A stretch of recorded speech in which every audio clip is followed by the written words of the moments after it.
everybody. Thank you so much for joining us today for the second part of this series, What You Need to Know About Cannabis and Cancer. My name is Aki Smith, and I'm the founder and executive director of Hope for Stomach Cancer. And before I get you over to our scheduled programming, I really quickly wanted to share some of the free resources we offer at stocan.org. If you haven't already received your free Hope in the Bag, it's a free patient navigational kit shipped directly to your door. We also have our stage 4 support group. Our next one is on May 23rd, and we'll have 2 oncologists. If you haven't already join our private closed Facebook group at stomachcancersupportfb.org. Of course, sign up for our newsletters if you want to find out about more Hope webinars. And I think that's it. We have some really exciting announcements coming up for June, so you definitely want to sign up for our newsletter. But until then, here's our webinar. Thank you very much. Hello there, everyone. Thank you so much for joining us today. My name is Liz Rogan. I have the honor of being here to speak with you about cannabis and cancer. And this is part 2 of our 2-part series with this webinar about cannabis and cancer, what you need to know. So without further ado, we're going to start right off here. I want to let you know a little bit about my background. I am a cannabis educator and biologist and botanist. I've worked in the cannabis industry for almost 20 years now. I started by opening a dispensary in 2006. And that's where I really started listening to the patients and hearing their perspective and what they needed and what worked for them and what didn't. So I was able to take the educational background that I had with biology and botany and really jump further into the medical aspects of this plant, this amazing plant, to see how it works with your body. And over time, I've had the experience of working with over hundreds of patients and multiple organizations and cancer centers. And so I'm really excited to bring this information to you. And I also just got back from CanMed, which is a really exciting medical cannabis conference. And they released the latest research in cannabis that's been published. And so we hadn't had anything since 2019. And so I'm really excited to share the newest updates I've gotten with you in that time. So I'm going to start off with reviewing part 1 because there's a lot of information. So hopefully you were here last time. And so you've gotten a little bit of this information, but I'm going to go ahead and just review that for you. So we'll just move ahead. So what makes this all work? So let's start with ourselves here, the body. We have an endocannabinoid system. It is a series of receptors that are distributed throughout our body on surfaces of cells and actually between neurosynapses that are firing. So actually in between our nerves, which is pretty wild. They are located all throughout our body in our digestive tract, our GI tract, in our gut, on our skin, in our brain, in our heart. And so that's what makes it really neat, because cannabis has a really unique way of binding to these receptors, this endocannabinoid system that you have throughout your body, and causing some great effects that we'll see. But I do want to let you know that your body's endocannabinoid system, essentially, you were born with this endocannabinoid system and your body makes endocannabinoids. That's what's from inside your body. And endocannabinoid system basically is to help keep us in balance, homeostasis. So it's really important to know that that's where we're starting from. So they just discovered the endocannabinoid system in the late 70s and started teaching it in medical school in the 80s. So this is really new research in the time it takes to actually do clinical trials and really understand this. And so I want you to understand, between our bodies and the plant that we're going to talk about, we're basically standing in the middle of a forest and we can only see a few trees. So there is so much further to go with these systems. It's we're seeing that it's systems biology. It's not one thing affecting one thing. It's all these multiple things affecting other things. And so the neat thing about cannabis and science and our bodies is there's so much to discover and understand and bring to the table for our health. So let's see. So we're going to move ahead here. One moment. So, like I said, our body has the endocannabinoid system, and we actually make our own cannabinoids. And there's also phytocannabinoids that are from the cannabis plant. So that's what we're going to be talking about. There are also synthetic cannabinoids that are made in a lab, and they're often used. They're a purified form, and they're often used in clinical trials because it's only one compound, so it's a lot similar. But THC and CBD and other cannabinoids that are produced on the cannabis plant are actually work with your cannabinoid system in some ways like a lock and key fit. So THC has an affinity for certain receptors. So we have two types of receptors that we're aware of right now, the main ones that cannabis binds to, and they are the CB1 receptors and CB2 receptors. So they are distributed throughout your body, as you can see, but the CB2 receptors are kind of focused in your gut area. And so, and also in your immune system. So it's neat to note for what we're talking about with cancer, gastric cancer and stomach cancers. So what's interesting is THC has like a lock and key fit, but CBD actually doesn't. It actually blocks some of the access. And it's really neat because what it can do is change the shape and the size of your receptors. So it can let more signals go through, or it can slow those down. So it's actually the firing of the nerves that's really affecting this here. One moment here. So let's see. So as we look into, gastric cancer, we want to make sure we look deeper into our body here. And so how does this cannabis work? Like I said, there are the endocannabinoids, which are in your body formed. There's the phytocannabinoids, which are plant derived. And there's the synthetic cannabinoids, which are made from pharmaceutical labs. And so essentially, those all have mechanism of action in your body. And there are also endocannabinoids in there are endocannabinoids, or there's cannabinoids in omegas, fatty acids. So there's dietary cannabinoids you can have. And so these are all interacting with your body, and it's just a huge system. So the cannabis plant has the ability to interact with all of these receptors on our body, and we're still understanding how that works. But that is specifically why cannabis is helpful for so many conditions. So what is the legal difference between hemp and marijuana? Because that's really going to control your access to this, and what the legality is. So we're starting off with the Cannabinaceae family. It breaks down basically into multiple different species. But the thing is, they're all the same. They all produce cannabinoids. They all produce trichomes, which we'll look at in a moment. But the actual legal difference between cannabis and hemp is 0.3% THC.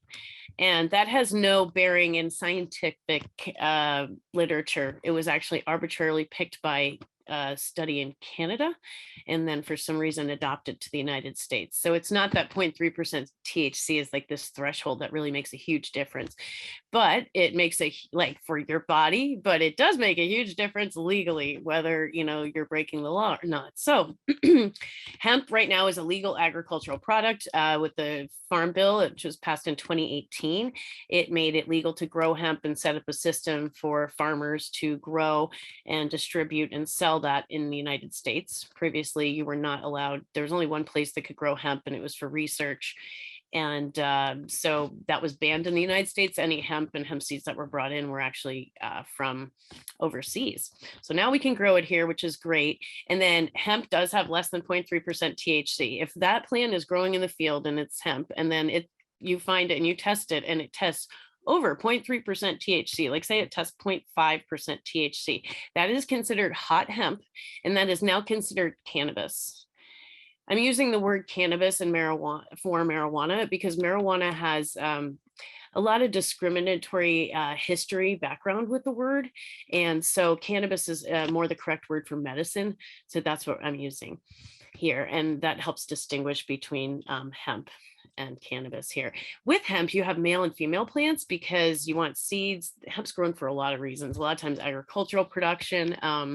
It has a huge amount of benefits, from animal bedding to food to plastics, concrete. I mean, it just goes on and on and on. Our country was, hemp was one of the biggest forms that our country was even making money on and running on all our fiber, our sales, our money for a long time until the DEA and a lot of things changed. So regardless, hemp is really important. We grow male and female plants there. The pollen's fine. But let's go over to cannabis. So that is a federally illegal Schedule I drug. That means it has no medical value and has a high potential for addiction, which I can tell you from coming from a conference of practitioners that's not their consensus. So like I said, if it contains more than 0.3% THC, it's in that category. So really, that's the dividing line, 0.3% THC. And with cannabis, they typically only grow female plants because they're harvesting for cannabinoids and terpenes and these medical compounds. So it's a lot more of a pharmacological production.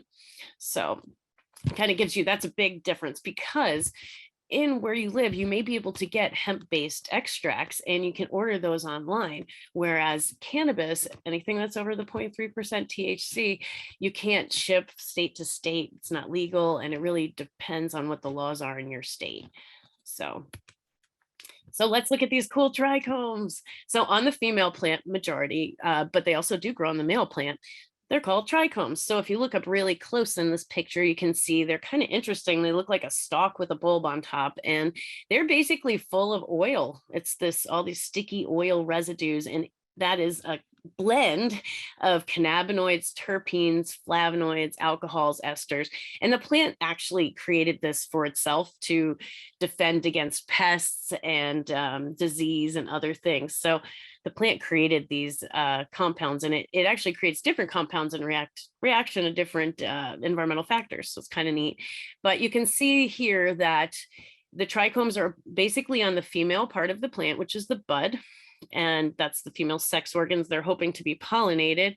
But unfortunately, for most cannabis plants, they're not pollinated because the value for them is having a high THC and looking a really nice bud. You don't want any seeds in there. So essentially, we're looking at these beautiful female flowers that are covered with these sticky trichomes. And so we're going to dig in deeper in these trichomes and see. As you can see, there's a huge amount of compounds in there. And so we're just going to start right off with the cannabinoids because those are the biggest compound in here and what everyone kind of focuses on first. These are the trees we see right now in the forest. So there is over 450 different compounds, and they keep discovering new cannabinoids all the time. The two cannabinoids that everyone mainly knows right now are THC and CBD. So THC is psychoactive, as we know, but it has a lot of other benefits. In addition to being a painkiller, it's also causes apoptosis in cancer cells, we'll hear. It also, CBD is another amazing cannabinoid. They're the major cannabinoids. So they're kind of like the big building blocks that you're building on that you start, like the big rocks you put in to hold it down. And then we have these other cannabinoids that are more minor cannabinoids, and I'll discuss them more in detail, their actual mechanism of action and what they might do for you. But this just gives you an idea. So of just these are like the 5 main cannabinoids, I believe, that they know. Actually, there's 7, sorry. But they usually focus mainly in all the lab tests and things that you'll purchase on the over the counter and at the dispensary on 4 major cannabinoids because it's a lot going on. And basically, the majority of it is THC and CBD.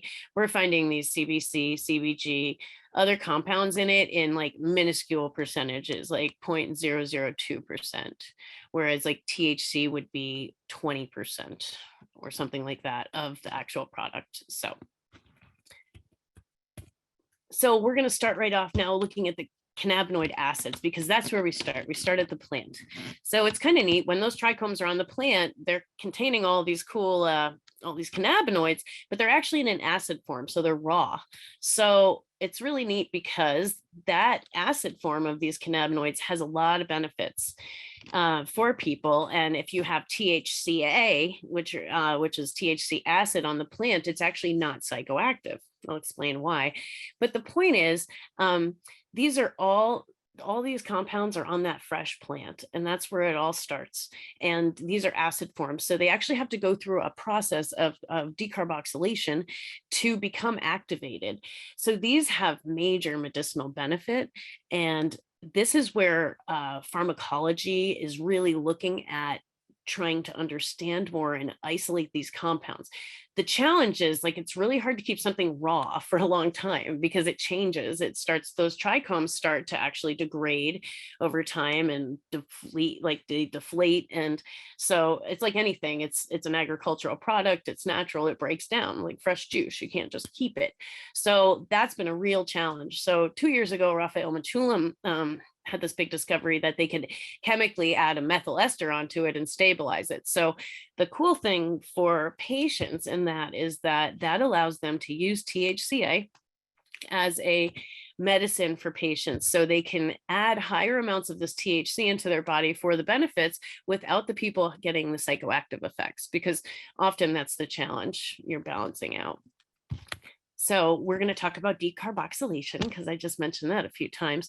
So basically on the plant, that raw THCA undergoes a chemical process called decarboxylation. That acid drops off and it's now THC. Really just changes the chemical. You can see on there the carbon bonds change. But basically that's why a lot of people, when they're going to make brownies and things, they'll put it on like a tray and cook it a little bit, because that actually activates the THC. That makes it psychoactive. So if you're going to make brownies and you want those effects, it also activates the THC for some things. Like THCA seems to be helpful for some things and THC for others. In some ways they seem to have the same or overlap, but there's definitely differences. So all of those acids that I spoke about, the cannabinoid acids, can go through this process called decarboxylation. With CBD, it goes CBDA to CBD, and that makes it a lot more bioavailable to you. So decarboxylation requires heating over 180 degrees. So often if you lit something and smoked it, you've now vaporized those terpenes and these cannabinoids on it and gotten your medicine. So let's start and look deeper into this THCA, tetrohydrocannabidiol acid. So it relieves pain. It's great for inflammation. A lot of arthritis patients use it and really have great results. It does promote apoptosis in cancer cells. So apoptosis is programmed cell death. What that means is your cell, the mitochondria, tells your cell, the DNA, it's time to die. So it's just the end of its life cycle. Every cell has a life cycle. And so it just basically says self-destruct. So the cell actually implodes inside itself and is easily pushed out of your body, flushed out of your body that way. And the thing is, the way cancer cells grow, and all cells grow, is when they have energy, they're going to multiply. But when you take away that energy, they can't multiply, they're going to die. So that's a really great natural way of having cancerous cells flushed out of your body. When you're getting chemo or radiation, it kills these cells that were alive. So now they go through a process of necrosis. So it's basically like they're dead, but it's harder for them to be flushed out of your body because it wasn't a natural process. So your liver's doing a lot of work. So this apoptosis for having cancer cells self-destruct is so important. THCA also promotes sleep. It stimulates your appetite, which is often the side effect of cancer treatments. It's neuroprotective, so it helps protect other nerves around it, especially when you're getting cancer treatments, like if you're getting radiation and other things, it can help protect the healthy cells. And it's great because you can have a lot of really bad side effects from chemo long-term after the chemo, like neuropathy and other things like that. So it's actually really helpful with brain injuries and other things. They've seen a lot of recovery and regeneration. And with Alzheimer's, it seems to help knock the amyloid plaque off of the nerves and the neurons in the brain. So it's really neat. And this research is really just beginning because the DEA just dropped a moratorium on research that they had on cannabis for years and years, and now are allowing researchers to grow cannabis and they can actually access it and start to test it. So this will be great so we can see it. We do know that THCA reduces seizures. It's not psychoactive and it doesn't cross the blood-brain barrier, which is interesting. So it helps with some things, but it may not help with others. So like we said, it decarboxylates into THC, tetrohydrocannabidiol, and THC is known to promote apoptosis in cancer cells. They have seen it in petri dishes. THC is, if you've heard of Rick Simpson, this gentleman who cured his cured his cancer, I guess, treated his cancer with this oil he made. It's primarily THC. And in all of the cannabis, for the most part, that you're going to get anywhere, almost anywhere, unless you grow it in like a ditch or something, you're going to get high THC cannabis. That's mostly what's around because that's what's been bred for over time. There's a huge, like more and more cannabinoids because the plants develop these as mechanisms to attract things, to repel things, things that we don't even understand chemically. But in breeding for certain traits, we lose others. So there may have been a lot of other cannabinoids and stuff going on in here, but the big players we're seeing are THC. So that's what the most research is done on. CBD also. It's also, in addition to reducing your seizures, it is psychoactive, which can also cause euphoria, which is not always a bad thing. And it's antiviral. THC has been shown to kill MRSA and staph. So let's look at CBDA and CBD because they're very similar, very, very similar, pretty much. They don't really know too much difference between them, except that CBDA seems to be more bioavailable because it can cross the blood-brain barrier. So CBD is not psychoactive. It does help with nausea relief. So that's important to note. It does help relieve pain. It really attacks inflammation overall, and often inflammation is causing pain. So that's kind of where it hits the pain. THC itself is overall a more significant pain reliever. And if you're taking a CBD product, you often need to have THC in there or other cannabinoids to really get pain relief.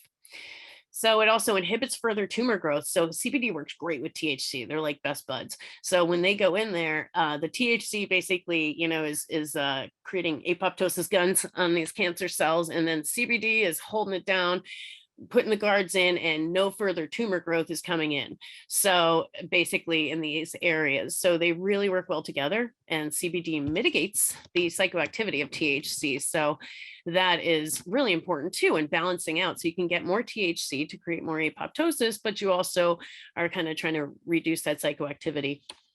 As you probably heard from Charlotte's Web and Sanjay Gupta, and all over the media, CBD is great for seizure medication. It's actually been approved in some trials. It's the only cannabinoids that have been, the only CBD that's been approved medically, and it's for Dravet syndrome and a couple other serious seizure issues, mostly in children, but also in adults. So the main benefits of THC relieves the pain. It makes you tired, it makes you hungry. It actually does help your brain, even though that's kind of the stoner thing of your brain on drugs. It's actually not true. It does uplift your mood, and it causes cancer cell apoptosis. CBD is anti-inflammatory, it's anti-seizure, anti-anxiety, really helps you relax, neuroprotective. I mean, they're finding that with football players and all these brain injuries and so many other things, like I said. Neuroregenerative on the same thing, really clearing it out and allowing cells to regrow. It mitigates the THC psychoactivity, and it inhibits a further tumor growth. So we're going to look at the minor cannabinoids. We're going to start with cannabidiol, CBG. So this is a new hot guy on the scene. This is who you'll hear about now. So it's THC, CBD, and now we've got CBG. So it's really great. It's a non-psychoactive cannabinoid. It's actually the mother cannabinoid. So it's a precursor that creates, it changes molecularly to become THC and CBD. So the more CBG you have in a plant, like the more potential it has to create. But they're also finding that this cannabinoid, which they can harvest the plant early and have higher amounts in, it has a lot of great medical benefits. It's not psychoactive, so that's awesome. It's similar to CBD, but they're finding some other things that seem to be really helpful that CBD, treats, but maybe not as well. So again, the inflammation, the pain, the nausea, and again, slowing down that tumor growth, which is huge. They also really found with the research with glaucoma that it's really helpful for releasing that eye pressure. And then with IBS and Crohn's disease, it's been really helpful. So I think that's something to note, especially when you're looking at gastric cancers. One thing you do want to note is if you took too much CBD, or you can maybe have some gastral disturbance. Sometimes people report diarrhea. So if you hit a point like that, then you know that you probably took too much, or it might not be the right thing for you. But just know that that would be a sign that you kind of took too much, but otherwise you wouldn't have any other effects. So they're combining the CBG with CBD and THC in a lot of contract, excuse me, tinctures and concentrates that they have on the shelves now in the store. Even at hemp places, hemp stores, and online, you can buy CBG. So it's neat. They think too that it has some help for adding your appetite, like increasing your appetite. But again, like a lot of that stuff is anecdotal. There's really no solid research to back it up yet. So like I said, they're in tiny percentages in this plant. So CBC, cannabichromene, this is one that you'll only ever see a tiny, tiny bit of if you on a lab. It's non-psychoactive. It also helps the human body's grain grow. It's kind of neat, really neat. Neurogenesis. There's not many things that actually help your brain cells grow. Very few, actually. So I guess cannabis is not frying that egg after all. It's maybe growing more eggs. But anyway, CBC helps facilitate anti-cancer and anti-tumor capabilities because it has enzymes that help the other cannabinoids process better. So again, this has been shown to have help with IBS, Crohn's disease, neuropathy. And again, it's better taken in combination with other cannabinoids. They're finding it's called the entourage effect or the ensemble effect, but it's basically looking at it as a system of biology. It's not just one thing affecting another. It's not A to B. It's like the whole alphabet mixed up in there, and trying to understand how you're going about it is what science is trying to do. So we're going to look at THCV next, Tetrohydrocannabidiol, and varin, sorry. THCV is also now the newest, hottest friend on the block. So THCV, the reason why is because it's known to suppress your appetite. So that's not great for people who are suffering from cachexia, or you really need to gain weight. If you're on chemo, you definitely don't want to be taking THCV. And it is slightly psychoactive, not as much as regular THC, Delta 9 that you take. It's typically found in these sativa chemovars, and sativa is usually, we'll talk about the terpenes, but sativas usually have certain terpenes, these oils with their smells that are going to produce these uplifting effects in you, kind of like limonene, like, or limes or lemons. When you smell them, it's uplifting to you. Or pine, it's also kind of uplifting. It gets you more motivated and wakes you up. So that's kind of what this THCV is doing in combination with these oils on the plant. So it's helping suppress the appetite. So people are all about it as a weight loss drug. You know, like anything, it's part of an important system, a plan of action. You don't just take one thing and think something's going to happen, but it does relieve stress and anxiety. It's neuroprotective, and they are looking at it for Alzheimer's and Parkinson's, which is pretty cool. So it hasn't been shown as much, like they haven't seen as much cancer activity with it, at least in the literature. I think more will probably come out because it's a lot more popular just in strains, and it's but at this point, like they haven't said that it's great for a lot of symptoms of cancer that they usually focus. So we're going to look at CBN now. This is cannabinol.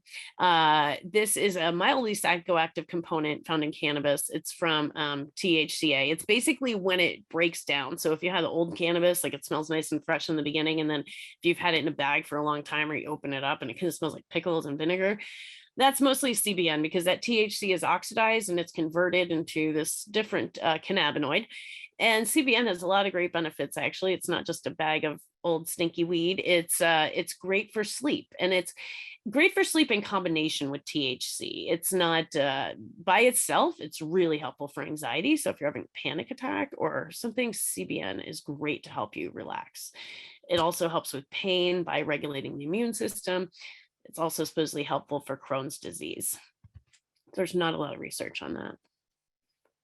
We're getting close. I think there's the end of the minor cannabinoids here. We're at CBDV. So last but not least, cannabidiol. So it's a non-psychoactive cannabinoid. It helps with inflammation, and that's huge, because inflammation, chronic inflammation, actually is what grows, like causes cells to have cancerous changes, because they're basically always inflamed and upset. They can't get as much oxygen as they need, so they're not focusing, they're not growing well, and then they start building up and piling on top. Like we all have, you know, cancerous cells going through our body at all times, but basically if you're they aren't able to stop and get a hold on things. It's when you have chronic inflammation in places, usually that's where you start to see cancerous changes.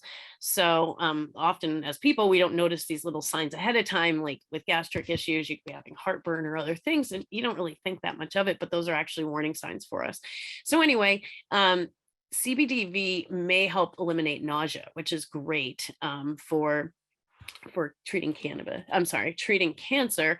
And then also treatment of pain and mood disorders is pretty important. Like I mentioned, the euphoria thing isn't necessarily bad. A lot of people who are undergoing cancer treatment find that having that slight bit of euphoria is actually really helpful.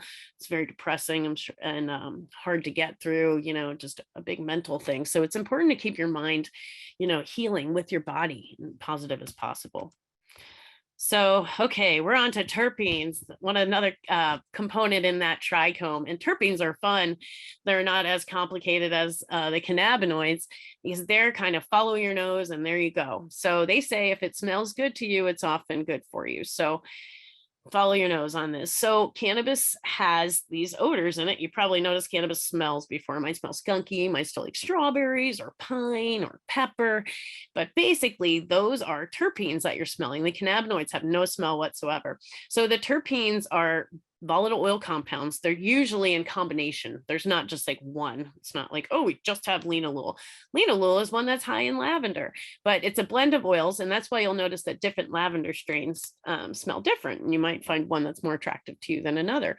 But linalool, as lavender with an aromatherapeutic thing, is very relaxing. So those terpenes are actually causing mechanism of action in your body. As you're inhaling them, they're connecting and turning on synapses and giving you effects. Even though it's tiny, there's a lot of effects. They're actually antidepressant. We know that from just kind of lore. And I think obviously it's I don't know if it's been proven, but I'm pretty sure that it's pretty common knowledge. But also, so the thing is, if you have a cannabis strain and it's high in linalool, it'll probably be more relaxing. If it has high THC and high linalool, it might be really uplifting to you. You might feel really euphoric and relaxed at the same time. But if it has limonene in it, which is found in lemons and other things like citrus, and high THC, you might find yourself a little more amped up, because it's kind of got you going, but limonene is awesome for retarding mold. It's antiseptic. It's just a phenomenal thing. It's used all over in applications, all like in multiple applications, industrial, added linalool, and all these oils are added to perfumes. Anything you smell in your house, anything you smell, that's a terpene that you're smelling. It's a volatile oil compound. So like I said, they have a lot of effects. If you smell a cannabis strain that smells good, you probably want to try that strain. If it doesn't smell good to you, it might not be good for you.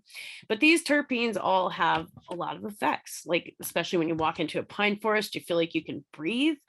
You actually can. It's bronchodilators. So it's really neat how these things work. And, if you look at herbalism and just cultures over time, they've been using these forever, and they know how important these are and the benefits. And the thing is, really with cannabis and other things, and even the terpenes, it's like these things are in tiny, tiny amounts. So a lot of what this is actually just nudging your system a little bit. It's not like a huge like sledgehammer that comes in. It's just a little nudge. And that can help you self-correct. It's not pushing you far off. It's not a big pendulum. It's helping you kind of stay within these bounds better. And that's what's going to help you have less stress, less inflammation, and hopefully a happy and healthier life. So here you can see with the terpenes, again, there's full spectrum and there's partial spectrum, but they're all working synergistically to have an effect. They find when they take like certain ones out that it doesn't work the same. And they don't know exactly why, but they're trying to figure it out. Whether science looks and sees what are the biggest ones that are really important, they try to find those as the big rocks, the big building blocks, and then they fit the other ones in around it. But they're finding for certain cancers that certain combinations of cannabinoids and terpenes, which translates to certain strains also, are very effective for specific conditions, not necessarily like a one size fits all. It's not just like blast it with THC, because that may not be what you want to do for your specific thing. There are definitely counterindications. So on the market, you're going to see a lot of these tinctures and other products that are being sold to you, capsules and stuff. And so I want you to understand the difference between full spectrum, broad spectrum, and isolates. So full spectrum is that whole cannabis plant. They're just taking all those compounds in it, the terpenes and the cannabinoids, and that you can see there's flavonoids, which actually have like color and flavor, and all these other waxes and lipids. So they're just taking that all. It's usually a dark oil, very dark, and usually extracted with ethanol. And it's got it kind of has a little more of a flavor, a little bit. I mean, it's medicine, but that is known traditionally to be the original medicine that's the most potent. And when they test these isolates where they extract everything out and it's only one thing, they don't have the same results. What's challenging with a lot of these clinical trials they do is that they can't use full spectrum. It has THC that makes it a Schedule 1 drug. And they're not always sure. They have this NIDA cannabis, which is horrible quality. And so there's a challenge. When you look at the research, it's based on these isolates. It's rarely based on full spectrum. What you should know about full spectrum is, say you buy a full spectrum tincture, it's great because you have all these cannabinoids and synergy. So hopefully you're going to get more of these other beneficial effects, but you will, even though it's hemp potential and it might have it says it has less than 0.3% THC, which it may actually have, you still will test dirty on a drug test, and you should know that because you could pop up for THC and also the THCV. If there was high amounts in that, you would test positive for that. Now, broad spectrum is where they take the whole plant of everything, but they extract the THC out of it. So it's usually not as like the full spectrum is almost like a black molasses and thick oil. The broad spectrum is usually not as much, but still has those terpenes in there. So you got a lot of action. We've got these other compounds of flavonoids, but then you go to isolate and it's one compound. And how I like to describe it is basically if you look at like an orange. So we could take that orange and eat the orange, or we could take that and break it down into its like constituents. We would have a little pile of vitamin C powder. We'd have some fiber. Now you can take that all water and drink it, but it's not going to process through your body the same way that orange would. And so basically that isolate is the example of, say, a high vitamin C. It's definitely not going to, be harmful for you. And it definitely might have like really positive effects, but at the same time, it's not a full plant profile. And a lot of times they're finding that is a lot more beneficial. And often with the full spectrum, you can take a lot less. And so that can matter cost effective wise, but it's often more expensive. So people often will supplement isolate and add a little bit of full spectrum or certain things in it. If you have broad spectrum, you should not test dirty, but you should know that the hemp market is not regulated by the FDA at all. And so unless you've had something that you've actually gotten from the lab and it's tested, it's really hard to trust a lot of times what is actually in that. So it could have negative effects for you. And it's just really good to be aware of what's on the market. So I just threw the definitions on the next page, just full spectrum CBD. It's the whole flower. So when you hear whole flower, whole plant, that's what they're talking about. They don't necessarily take the stem and the roots and stuff. They're just saying that they actually keep like the whole flower and all of those compounds in it. Broad spectrum, again, is where they take out the THC. So that way they can sell it a lot more places, and people who are really sensitive to THC or have a job that they can't have any THC in, like if you work for the Air Force or something, they basically can use that. CBD isolate, again, is a white powder. It's beneficial, but you should know it's just one single compound. And hemp seed oil, you'll often see people kind of say, seems like this is CBD, but you should really know that hemp seed oil is from hemp seeds. It's great in omega fatty acids and stuff, but it is not CBD. And so it's definitely not the same. Now, hemp seed oil and MCT oil, coconut oil are usually the carrier oil for a lot of these cannabis tinctures and other things. And so they are high in omega fatty acids, which is phenomenal because those omega fatty acids are working synergistically also to help balance your endocannabinoid system. So basically we're going to look at the plants because it's really important what plant can actually kind of match up with what specific things, because they all have different effects based on those cannabinoids and how much they are, and then also the terpenes. So they break cannabis now into 3 basic chemotypes or chemovars. So type 1 is basically THC dominant. So that's going to be really high in THC, probably barely any CBD. Type 2 is more of a balanced, not exactly one-to-one all the time, but so it's a lot more of a balanced experience overall, less psychoactivity.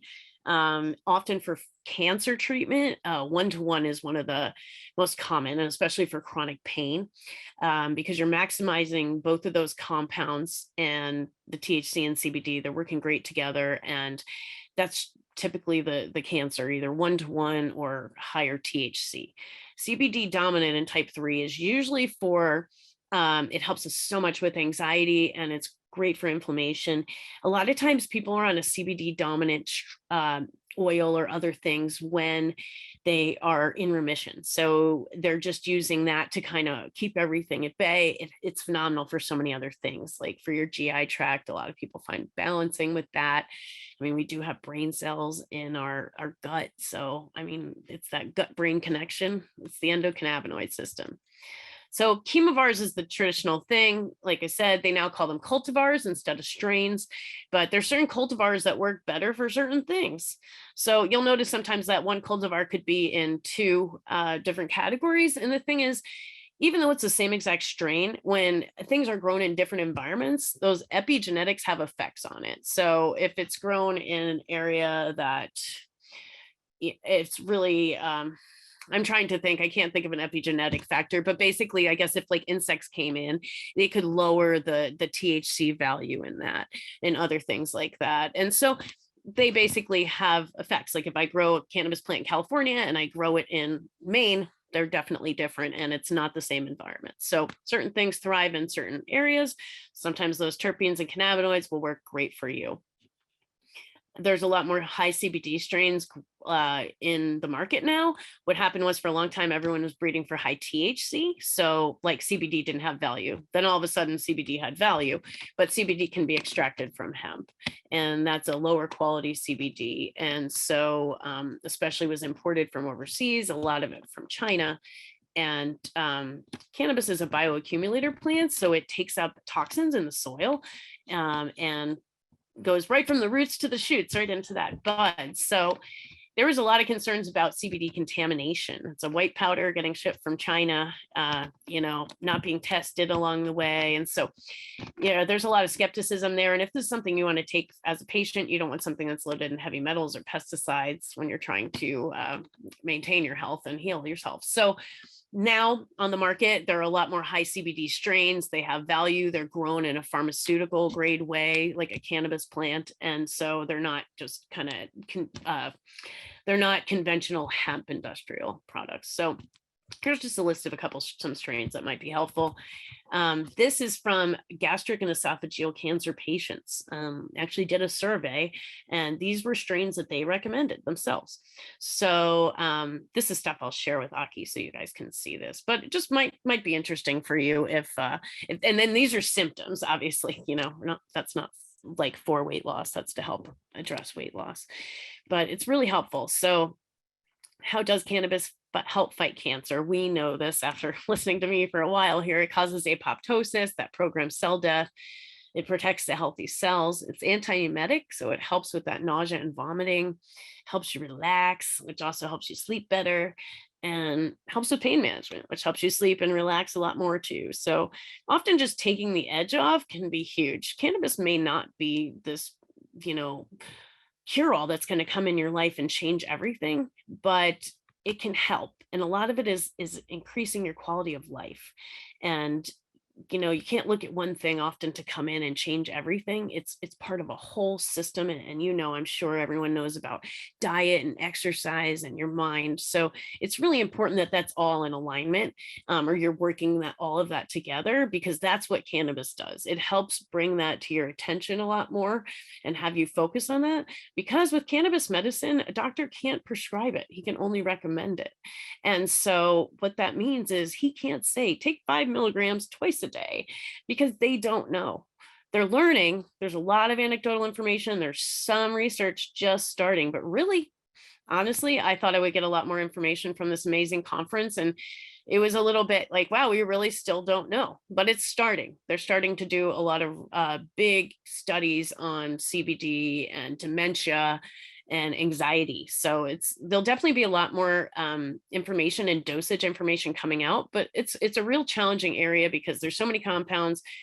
The legality stopped it for so long, and there's a lot going on in there. So this is a summary of a literature summary of things that have been affected for the upper GI tract, basically. So your upper stomach overall, I guess, and your upper GI tract, but what they've actually found in the research that has directly proven some information here. So they've shown appetite regulation. It does stimulate your appetite. It definitely helps. It can help your appetite regulation too. You would think sometimes you just get munchies and keep going, but it actually can help stabilize your blood sugar. Cannabis can, and CBD. So that actually can help with obesity, where you might think it's the opposite. But it also helps with the stimulation of the CB1 receptor in your central nervous system, which leads to nausea. So they're basically looking for the anti-nausea effects on that with cannabinoid therapy. They, like I said, with these receptors, CB1 and CB2, they're like noticing that they are thought to influence these contractions and relaxing forces in your stomach, which I'm sure a lot of people suffer with and are also cause pain. And so they're finding that these receptors, the cannabinoids are attaching to these receptors. Also intestinal propulsion, transit gut time, modulation of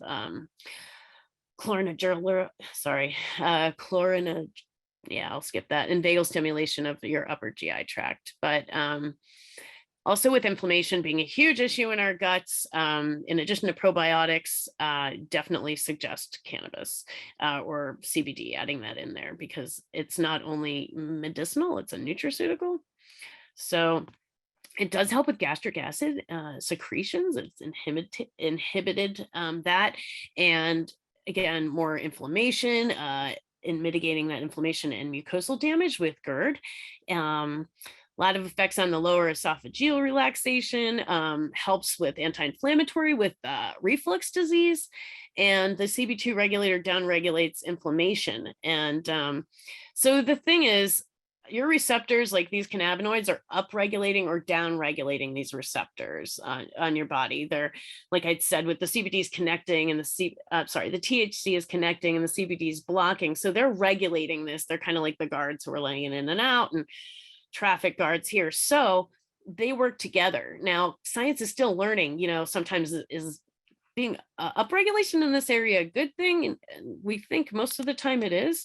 Again, this is plant medicine. So a lot of times you're not taking a sledgehammer, you're taking a little tap here, just nudging things. So how do we get this cannabis into ourselves? How do I know what to take? So the rule is always start at a very low dose and increase your dose slowly. That's going to help you avoid any adverse effects. So you will gradually increase that dosage. So until you hit, you'll slowly build tolerance.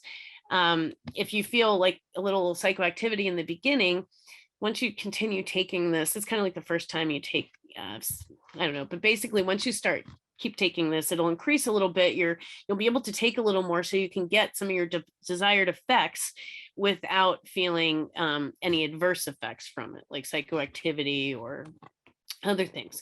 So basically what you do is you start with a low dose and you increase slowly until you're getting your, you're reducing your adverse effects and getting to where you feel you're wanting. If you keep increasing until like you're just like, I can't hit a place where with this THC I'm increasing it and I'm just uncomfortable, then you hit a ceiling. So that's okay. This is plant medicine.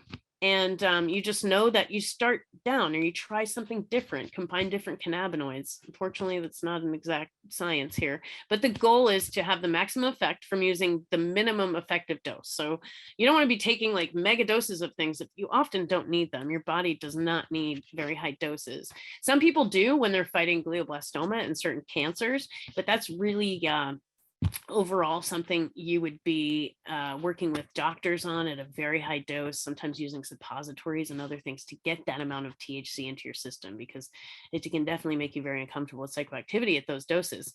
So response to cannabinoid therapy can vary I think we were going to have some people on here today, but they couldn't make it who were patients and had stories. But the thing is, the results all vary, honestly. I've seen people who take things and their tumor shrinks and they're back to normal and it's crazy. And then I've seen people who, have tried all these things and it worked at first and then everything was great. They went into remission and tried it again. It didn't work. So there's not a rhyme or a reason a lot. I wish I could tell you there was, but every body is unique. Your mom always told you you're unique, but you really are. And your body is slightly different. All of these little factors in our lives affect us. And so one size doesn't fit all. What might work for me might not work for you and vice versa. So don't be afraid to try different things. For dosing actual points in milligrams here. So you often go to the store, it's usually dosed in 5 or 10 milligrams, edibles and other things like that. But if you've not ever used cannabis before, you should stick with the starting dose of 2.5 milligrams of THC. That is the average threshold for psychoactivity. It's basically a dose you would give a child. It's considered a microdose. So many people don't even feel that. You would take that for a couple days if you did feel it, and often you'll not feel it on the second day. So intermediate use, most people move to about 5 milligrams of THC at least for some pain and other things. Again, dosage really person by person dependent. My partner is a really large guy and he can take 2.5 milligrams of THC and be high for hours. Now I could take 30 milligrams of THC and all I'll do is take a nap and get up and do work. So it really is dose dependent. But seasoned users usually use 10 milligrams or more. Often you're taking 2 to 3 doses a day. It's important, as cannabis is not cheap and the taxes are really high, to be kind of aware. So in the beginning, you might buy something that has things in small increments, like 2.5 milligrams. So, you'd buy a 200 milligram tincture. So, but then what happens is once you find your sweet spot of your dosage, you can buy a higher dose thing and just take small doses of it. So, but it's really important to start slow. Like you want to start with the wine cooler. You don't want to start with moonshine. So taking CBD with the THC will decrease the psychoactivity, which is great. So if you're starting to feel like psychoactive, you can take some CBD. You can also know that you can take CBD with it. A lot of times a ratio is important, that either 1-to-1 ratio, or a lot of times people take 18-to-1 ratio, that's CBD to THC, because having that THC in there is activating that CBD, making it work better together in the presence of that. But it's only a tiny bit. So sometimes that's all you need to stimulate it. They found with seizure patients, the children specifically, that they needed that tiny little bit of THC. When they added that, they were able to titrate the dose down from like 50 milligrams of CBD a few times a day to 5 milligrams before they had any breakthrough seizures. So, and again, it really matters on your method of ingestion. If you ate an edible, it's going to take up to 90 minutes to start affecting you. So, and the edible changes as it goes through your digestive system. It changes to a different molecular form from delta 9 to delta 11, which is actually more psychoactive. So when people eat edibles and they think they get really high, they did, because it's actually magnifying in your body. There's other options where you can take a tincture, and that's going to absorb sublingually and buccally, and that's going to take effect a lot faster. It's also going to wear off a little sooner. It's easier to dose sometimes. There's also, you can use inhalation and smoke. That often gives you immediate results if you need something immediately, but that is going to wear off in about 2 to 4 hours, depending. So a lot of it has to do with what you took and how you took it. So if you ate a big dinner beforehand and then you eat an edible, it might take longer to process, but it might take longer to affect you. The onset time might be longer, but the offset time might also be longer. Usually if you take THC or other things with a fatty meal, it increases the effects. But there are drug interactions that you should know about. Basically, a good rule of thumb is if you're taking any medication that says don't take grapefruit with it, that's something you should be aware of. You might not want to take CBD. Usually we're not taking such high doses of anything that there's any interactions, but cannabis does have the potential to increase sedative effects of other drugs, specifically like alcohol, barbiturates, and benzodiazepines. So THC actually can decrease the concentrations of drugs in your system. A lot of clonazepine, naproxen, sodium, which we know, Halidol. So it can also decrease the concentration of warfarin, which is pretty important if you're on blood thinners. Most people aren't taking warfarin anymore, and they would always be testing your blood. But basically, how it works is your body we have how our body processes medication. It's called the cytochrome P450, and usually it's how you metabolize medication. So some people it works really quick, other people it doesn't. It really depends. And so the THC and CBD can actually affect how that is moving. And so sometimes when you're on certain things, you don't want to take these other things. Like with the example of warfarin, you don't want a blood thinner to be more slowly releasing into your blood because your clinician physician thinks you have a certain level in your blood that you need therapeutically. So you want to be maintaining that. You don't want to, that wouldn't be good. Some things also CBD can increase the concentrations of, so they can be good or it might not be good. With some things like opioids, it can actually be helpful because it can make it work longer and be more effective, which is kind of neat. But then there's other things that you don't want it to, increase concentrations of sometimes. So because different levels of things can have negative effects. They can be biphasic. An antidepressant at a low dose can be good sometimes, and then at a high dose might be detrimental to the person. So it is important to note this, and especially with cancer treatment, you should always speak with your doctor and consult with someone because there can be some counterindications. There's certain like cancer drugs that are newer that are kind of Hail Mary drugs that they're throwing everything at the wall to see what they can do. And at that point, you don't want anything to be slowed down into your system. You want full on effects. You want that full treatment. The thing is, cannabis is, a great additive, a treatment with the other traditional treatments. It's been shown time and time again that cannabis, in addition to chemo and traditional conventional therapies, is actually really more effective than one by itself. I would never recommend that anyone simply just take cannabis to treat their cancer. There's not enough evidence and information out there really to say that. I would never have a family member or myself do that. I think it's important to, really consider how the plants can help manage these symptoms and how you can use these plants to help you live a happier, a better lifestyle to help reduce that inflammation overall. And so this is medical cannabis for gastric cancer. So we mentioned ingestion methods, and a lot of people with gastric cancers don't inhale cannabis because they find that upsets their esophagus and other things. So their throat. So they often use oils, which are effective. Teas are great. Tinctures. I personally love tinctures because it's concentrated. You can do a few drops. You know exactly what you're taking. You can easily adjust. Sometimes with certain things like edibles, they're 2 milligrams or this. So tinctures are great because you can up things easily. Transdermal patches are another good one. They're still kind of in progress, but they are finding relief with them. So a little harder to find those too. Topicals being like a balm or an oil you would rub on yourself, salves. Those can definitely help. You can rub it on your belly. People rub topicals on the bottom of their feet. There's a gentleman called Rides with Larry.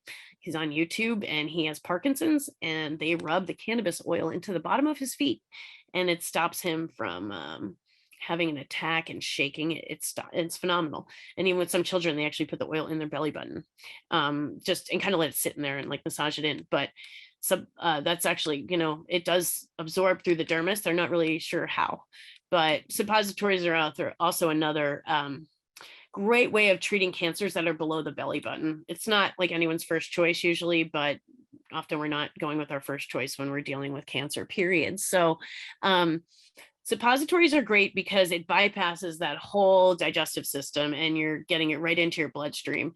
It really does matter how far you push that suppository up. If you, the closer it is to the vagal nerve in the vein, it can actually just, you can get pretty high because you're just getting that directly into your bloodstream. So if you're using suppositories, you just want to like push them right inside. They definitely have some things that people don't like. I mean, they're a little bit messy and stuff, but they have been found to be phenomenally effective for like prostate cancer and colon cancer. So it's not the prettiest thing, but it's really something that shouldn't be overlooked in this process. So medical cannabis may help slow down the malignant cell growth. It can also treat the fatigue, weight loss, indigestion, depression, and anxiety that all come with cancer and the treatments that you undergo. So the key points here to wrap up that I probably hammered in a million times here, but all of these compounds are amazing in cannabis. They're still finding new ones every day. And this research was really suppressed by prohibition, especially in the United States. Israel kind of moved forward with that, and some other countries have. You may find that your country, if you're in a different country, has different rules. But the compounds in the cannabis plant do work best in combination together. That's the entourage effect, the ensemble effect. It's the whole symphony instead of just one instrument. So cannabinoids and terpenes are helpful in fighting cancer and in undergoing cancer treatments. So again, for those symptoms, but it also helps so many other ailments, and those all often attribute to cancer. Certain cannabinoids and terpenes may be more effective for certain conditions in individuals. I know a woman with ovarian cancer. She found that she had a certain fractionation of these cannabinoids. So it was 4 cannabinoids that they put together and a couple terpenes, and that was the right combination for her ovarian cancer. And it translated into, so they took that profile and looked at that, and then they looked at cannabis plants to see what had the cannabinoid profile, and they found that this Dream Queen was great for that. So then she was able to, it's a little challenging because if someone's not cultivating it already, but regardless, this is where you would find the actual strain that would work great with your cancer. And they're doing a lot of like testing, genetic testing, and there's hope that they'll be able to connect more of that. So people won't have to try all these different things. You'll just take this and they'll say, you'll take your, salivary test and they'll say, okay, these work well. It's enzymes pretty much. So certain cannabinoids, might work for you. It might not work for other people or your certain condition. I would say don't get discouraged and don't be afraid. Just take it really slow and in small increments. You don't want to be you don't want to be having a mega chocolate bar if you don't need it. It's better to have a small piece of chocolate, and have the same satisfaction. So choose licensed products if possible. It's hard because of where people are legality wise and stuff. But if you can purchase it from a licensed cannabis dispensary, you will have a product that's tested from seed to sale, and it goes through a very strict lab testing process. So not only is it traced, but it also has to pass lab testing down to parts per million in Colorado, parts per billion in California for pesticides and other things. And that's really important because this is an inhalable product. And often when things are inhaled, if there's certain pesticides and other things in them, they can cause noxious gases. So that's actually really important. Definitely consult with your healthcare provider before you make any changes. Don't just stop things. It can be dangerous. Cannabis is adjunctive to a lot of things. Often you can lower other medications once you start taking cannabis. And again, it has potential to treat some things, but really we need to know more. So here's where we are with cannabis. I say educate yourself, be an informed consumer. Here are more resources for you. United Patients Group is an excellent place to go for support, and they recommend products that people use. There's different groups with multiple different types of ailments on there, so I'm sure you can find support. ProjectCBD.org is a great place to start if you're really looking for basic information on understanding this or sharing with other people. It's great. It's simple to understand, and it directs you to all these other websites. So it's a perfect little portal. Leafly is a website that looks at cannabis strains, and people leave some comments on it. And so Leafly can tell you more about the strain, what effects it might have, what terpenes and cannabinoids it usually has. Again, things change by the terroir that they're grown in, but knowing overall, if it's a chocolate chip cookie, it's a chocolate chip cookie. It might be a little softer, it might be a little crispier, but you know what you're getting at least. And then weedmaps.com. Weedmaps is basically the Yelp for cannabis menus. So if you're looking for a dispensary or a place like that in your area, go on weedmaps.com, and that will tell you the dispensaries, and it shows you their menus and let you know if they're delivery or you need to go into it. There's different regulations in every state. Some require a doctor's recommendation. Some don't. So it's really state by state. But thank you so much for your attention today. My name is Liz Rogan, and I am honored to be here to share this info with you. I will gladly answer any questions that I can for you.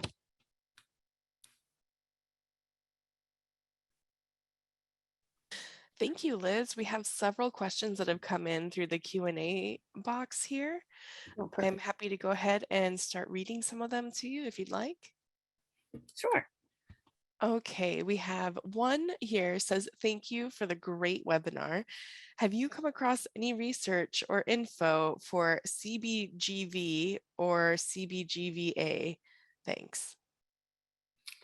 You know, it's a great question, Beth. I have not, but I will certainly look into it, and I'm happy to follow up with you about it. It's not one of the main cannabinoids that anyone has mentioned, so I'd love to hear more. CBC seems to be the newest one, the cannabichromene that we're learning. So I would love to hear more about this CBGA. Sorry, I don't have any information for you right now on that. We have a question from Ian here. Does everybody have CB1 and CB2 receptors? Yes, they do. Everyone does have CB1 and CB2 receptors. Animals do too. Some plants do, but the reason why that CBD extra works on your dog is because they also have CB1 and CB2 receptors. Excellent. And then we have a question here from Wilson. Hello, do you think that cannabis will be the future of fighting cancer? I really hope so, Wilson. I think it's going to be part of it. I don't think it will be like the only the sole thing, because most providers, it's not like the first thing they go to. It's when you look at provider surveys, they typically, that's not the first tool in their toolbox. It's adjunctive therapy, but you also have to look at like politics and money. So big pharma is, got all those drugs under there, and they don't want to be missing out on anything. So, there's good things that are moving forward, because pharmaceutical companies like Sativex is actually a 1-to-1 that was approved. And so they are moving forward, and that's really important for people to have the access to have a standard quality of medication. So, every time you're going to get that, so, you can go to the store and they're always going to have your medication. It's not like you show up and sorry, try a different one today. But it's, I don't necessarily see it being the first tool, unfortunately. I really hope that plant medicine gets a lot more kudos, because if you look at almost all drugs, most of them, they all come from plants. But I think we'll see a lot more research. Money is starting to go into it. And the good thing is, if they can get more cannabinoids going through pharma, you can actually get it covered on your insurance.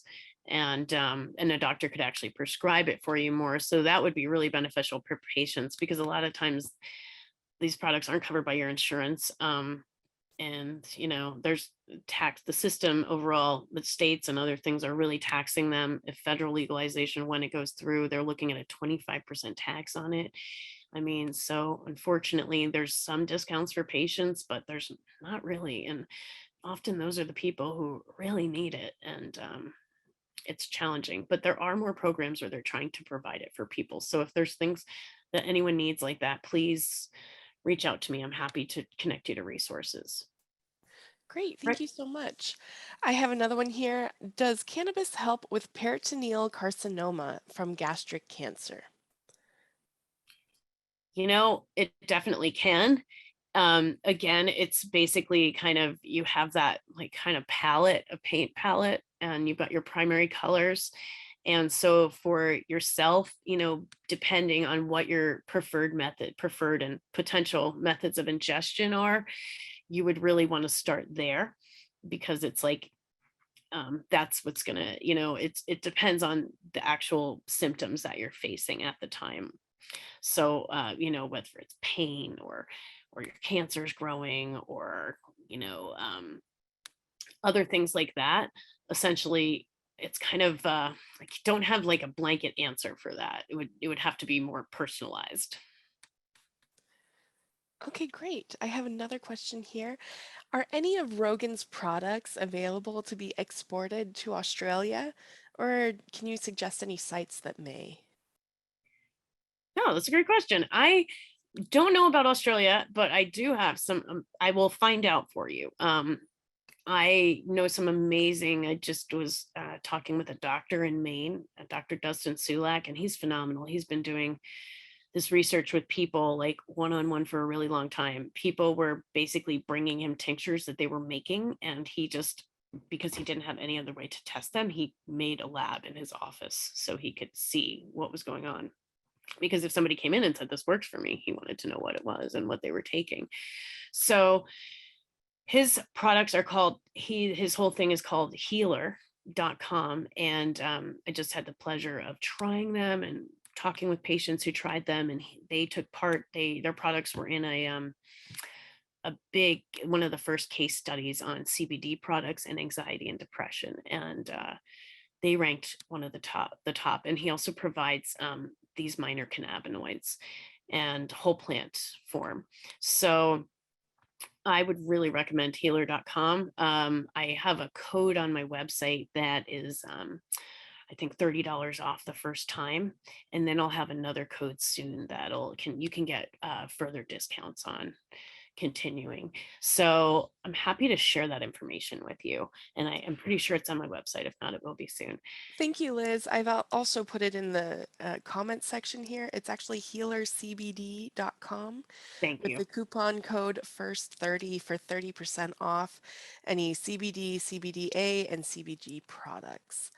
So I have that there. If anyone wants to use that, you can also book private appointments with Liz on our website at lizrogan.com. Now, back to this new question here. My dad underwent an Ivor Lewis procedure as he had esophageal cancer. He has recovered reasonably well, but has zero appetite. I'd like to know if cannabis gummies or oil might help him get the munchies, and if so, what strains are best? It could definitely help. Strains that are best would be something that's, you would want something that's more of an indica. If you were to go to the store and they said, do you want indica, sativa, or hybrid, you would want something that's more of an indica. And the reason is because that's traditionally THC, which is going to make you have the munchies. And indica usually has terpenes like myrcene and linalool that are relaxing, and they often seem to stimulate the salivary glands. When you have strains that are high in limonene or pinene, they don't seem to stimulate your salivary glands as much. I don't know if it has to do with like flavor or something that our body notices. I wouldn't be surprised because myrcene is really high in mango. And but traditionally you would look for an indica. You would look for something, if they asked you about terpenes, that's high in myrcene. So something like a Bubba Kush would be good. You could probably try a Blue Dream also, that's really well tolerated. Blue Dream's kind of like the cheddar cheese of strains. It's a light, easy strain. If you're in a lot of pain, I recommend Gorilla Glue. But with your father, I would say you want to do a super microdose. Oil would probably be the best. Because you want him to be hungry. So I don't know if I would put it through his digestive tract. I would, because it might magnify. What I would do is give him just a drop or two of a tincture. They even make little mints and stuff that are 2.5 milligrams. So you'd want something like that and just hold it in his mouth for a little bit, let it try to dissolve in there. And often that tiny little bit, and something about putting it in your mouth really stimulates your salivary glands and you start to get hungry. And that would be my suggestion for him. Great, thank you so much. I have this question here. What's the pros and cons of using cannabis for gastric patients that have had their stomach removed? Pros and cons. Well, the pros are it might help you, with balance and, blood sugar regulation and just overall inflammation, because dealing with your stomach being removed, I'm sure it was hard on your body, and your body's working harder in other systems to compensate for that. So giving it that support of CBD I'm sure would be beneficial. If you're experiencing pain at all or anything like that, adding a little THC in there would be great. I think that consistency would also help your body, reject any further tumorous changes. So you're kind of on like a regimen that's like a protective regimen, kind of looking at chronic more than acute. But I would suggest you take an oil or something like that. Again, like I love tinctures. If you just take a little bit under your tongue, you can see if that, I mean, usually if you have effects, if you're looking for relief for something, you know, you can definitely look to cannabis. There's a lot of people who look for cannabis as just like a nutraceutical, as part of their healthy, as a regimen, like a vitamin they want to take. And personally, if I'd ever had any cancer in my life, I would continually take CBD with a little bit of THC. In fact, I usually do daily to just as a preventative. Now I have this other question. It says a 90-day protocol with recurrent signet ring adenocarcinoma. Are there any benefits or any harm? That one's a little bit harder to answer off the bat. If you're taking any immunotherapy, it's often not advised to take cannabis, because sometimes cannabis can downregulate the immune system. Other times it upregulates it. But with the immunotherapy, you want that to have every single chance to be there. And so I would say traditionally, if you're on a 90-day trial of something, I would focus on that being the one thing in your trial that you're trying to see if that actually works. But if you're having bad side effects of things from the trial, like nausea and vomiting and fatigue and pain and other things like cramping and stuff, I would certainly, add that in there. But I would definitely consult with my healthcare professional in the trial to make sure that that was okay with them, and check the counterindications of any medication you're on. Great, thank you. Next question, are suppositories only effective for cancers below the belly button? Because that is not what I was told. No, they're definitely effective for all types of things. They're even really effective for women. Vaginally, a lot of help with people who have like fibroids and a lot of pain. People have ovarian cancer and uterine cancer, use them directly to, it's like direct application as much as you can to attack that cancer. So no, suppositories can be used for many conditions. Just the reason I'd said below the belly button and cancer is because a lot of people aren't, like I said, it's not their first choice of. Once I found out how great suppositories were for medication, I was like, oh my God, suppositories are so great. But most people, when you're like, hey, you should try suppositories, it isn't their first idea. But yeah, they're really effective. And if it's something, I'd say use suppositories for sure. Great method of ingestion. Thank you. You mentioned warfarin earlier, but is there research on the effect of THC on another blood thinner like Eliquis? They have not found any problems with Eliquis or other blood thinners on the market right now. The only one that they'd identified was the warfarin. And that was where they had to have, you had to have your constant, your blood work done every 6 months and stuff. And so as long as they are okay with grapefruit, you're usually fine. Great, thank you. Is there any recommendation for brain cancer treatment? Ooh, glioblastoma. Assuming that's what you're talking about. There definitely are protocols for glioblastoma. That's where you want to consult with a doctor who's going to give you a really high regimen. There have been some research where they actually directly injected THC into glioblastoma tumors on people's head, and they did have some helpful results. For a while, it definitely lengthened, added years to their life. But, I had a personal friend who passed away from brain cancer last year. And the coolest thing was she used cannabis right up until the end. And she used it and she laughed, and it really helped with her quality of life. And for a while, it was helping manage her symptoms phenomenally. Even when she was getting seizures and other things, it really helped. But then unfortunately, it kind of got to a point, like it basically slowed it down, but it got to a point where, it was too much. And it just started, it just happened overnight, where all the symptoms came on hardcore. And she ultimately chose to have compassionate care end of life. But I was able to interview her with an amazing friend of mine for a podcast before she passed away. and asked her about using cannabis and if she would do anything different. She didn't have the option of any radiation treatments. And she said no, she would do it all the same. And the funniest thing was, in this interview, she just kept laughing and laughing. Like, she almost fell off her chair. She was having such a funny time. And I asked her if she had one thing if she'd like to say to people to leave as this thing. And literally, as she started talking, this truck starts backing up outside with like the beeping noise. I can't hear what she says. And then I'm like, wait, can you repeat that? And she repeated it, and the truck backed up again. And like, literally, she almost fell off her chair laughing. And she said, this has given me just such high quality of life. She was a teacher, so cannabis was forbidden and banned and something she had to hide. She had used it before for anxiety and depression and PTSD, but when she was diagnosed with cancer, that was her choice. I would definitely, if I had glioblastoma personally, I would really look into it, because I think looking at all the conventional treatments for it, they're not really, it's hard looking at that.